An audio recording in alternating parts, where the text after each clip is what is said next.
Bonjour. Aujourd'hui, on se penche sur une situation particulièrement tendue, le programme nucléaire iranien après les récentes frappes. On a consulté pas mal de sources pointues pour essayer d'y voir plus clair. L'objectif, faire le point sur l'état des sites, comprendre pourquoi le dialogue avec l'AIEA, l'Agence internationale de l'énergie atomique, est au point mort, et surtout explorer les zones d'ombre qui persistent. Allons-y. Alors, commençons peut-être par les dégâts matériels. Le directeur de l'AIEA, Raphaël Grossi, a donné une évaluation, n'est-ce pas? Qu'est-ce qu'il en dit exactement? Oui, alors Monsieur Grossi parle de, je cite, dommages importants mais pas complets. Ça concerne les sites qu'on connaît bien, Fordo, Natanz et aussi Ispahan. Important mais pas complet. Donc on est loin de l'idée d'un programme anéanti pour des décennies, comme certains l'ont dit. Je pense à Donald Trump notamment. Mais disons que l'évaluation de la IA est beaucoup plus mesurée. Monsieur Grossi, lui, il insiste sur le fait que l'Iran a toujours les capacités techniques. Il estime même qu'un redémarrage de l'enrichissement, ça pourrait se faire en quelques mois seulement. Ah oui, quelques mois, c'est rapide.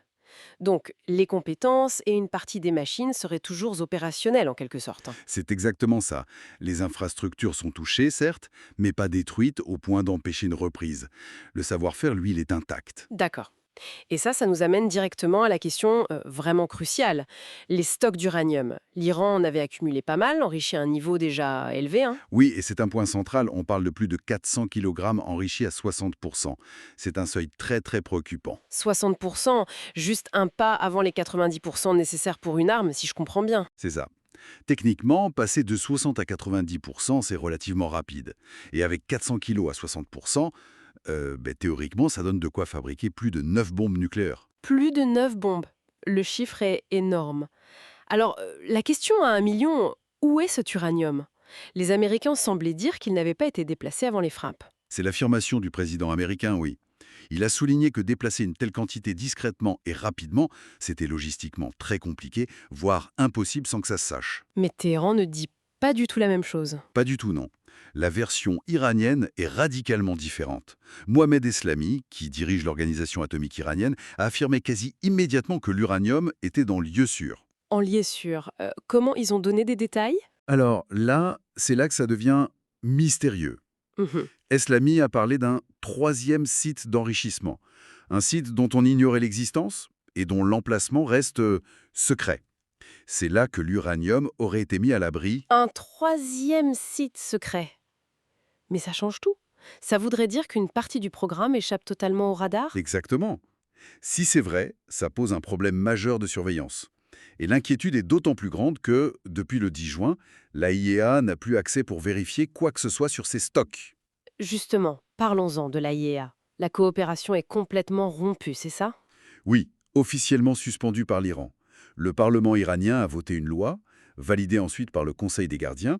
Plus d'inspection, plus de surveillance, tant que Téhéran n'estime pas que la sécurité de ses sites et de ses scientifiques est assurée. Ils demandent aussi le respect de leurs droits dans le cadre du traité de non-prolifération, y compris l'enrichissement. Tout à fait. C'est la position officielle. Et une question de sécurité et de droit souverain, mais il y a aussi clairement une dimension politique très forte. Oui, parce que Téhéran en veut à l'AIEA pour sa résolution juste avant les frappes, c'est bien ça. Absolument. Cette résolution du 12 juin, qui critiquait le manque de coopération de l'Iran, eh bien, Téhéran la voit comme une sorte d'excuse ou de justification utilisée ensuite pour légitimer les frappes. Le ministre Araghchi a même été très dur, parlant d'intentions malveillantes de M. Grossi quand il a demandé à inspecter les sites bombardés. Donc, M. Grossi est devenu persona non grata en Iran, en gros. On peut dire ça, oui. Il y a eu des déclarations très critiques, perçues comme des menaces à peine voilées. D'ailleurs, la France, l'Allemagne et le Royaume-Uni ont condamné ces propos.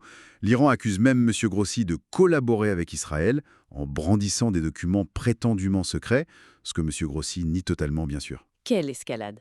Et M. Grossi maintient que les inspections sont un droit international. Oui, il rappelle que les traités internationaux et les accords de garantie signés par l'Iran priment sur les lois nationales en matière d'inspection. Mais pour l'instant, on est dans une impasse complète. La communication est rompue. Bon, si on essaye de résumer la situation d'un point de vue stratégique, qu'est-ce qu'on a? On a des capacités nucléaires iraniennes qui sont endommagées, oui, mais probablement pas anéanties, et potentiellement récupérables assez vite. D'accord. Capacité endommagée mais pas détruite. Voilà. Ensuite, on a ce stock très important d'uranium hautement enrichi, plus de 400 kilos. Et sa localisation est devenue une vraie énigme. Est-il encore là où on pensait? ou bien dans ce fameux troisième site secret. Personne ne sait vraiment. Le mystère total sur l'uranium. Et troisièmement, point absolument crucial, plus aucune surveillance internationale directe. La rupture avec la l'AIEA signifie qu'on navigue à l'aveugle. Et cette absence de transparence, c'est ça qui est peut-être le plus dangereux, non? Ça ouvre la porte à toutes les interprétations, les méfiances. Exactement. Cette opacité crée un climat de méfiance extrême. Le risque de mauvaise interprétation, de mauvais calculs d'un côté ou de l'autre, et donc d'escalade, est considérablement augmenté. C'est un vide très préoccupant. Ce qui nous laisse avec une question fondamentale pour l'avenir. Sans inspecteur sur place et avec cette incertitude majeure sur l'uranium, comment la communauté internationale peut-elle sérieusement évaluer ce que fait l'Iran et quelles sont ses intentions réelles? C'est toute la question. Et quelles sont les implications de ce manque de visibilité pour la sécurité, que ce soit au niveau régional ou même mondial, à court terme? Beaucoup de questions en suspens. Matière à réflexion assurément.